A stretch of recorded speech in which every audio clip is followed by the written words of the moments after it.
से माँ गंगा घाघरा नदी के किनारे आप देख सकते हैं। यहाँ हम भगवान शंकर के इस पवित्र पावन स्थल पर आप सभी को भगवान शिव जी का दर्शन करवा रहे हैं।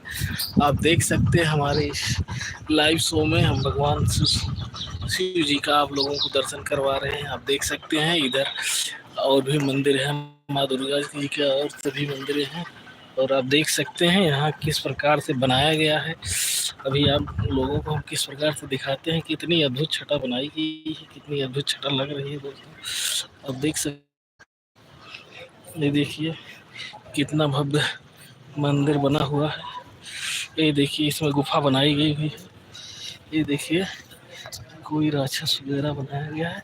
लोग इसमें इस गुफा के अंदर अभी हम आप लोगों को चल के दिखाते हैं इस गुफा के अंदर कैसे क्या बना हुआ है। ये देखिए इस गुफा के अंदर लोग जाते हैं।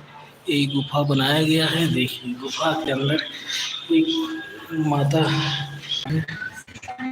सीता माँ जैसा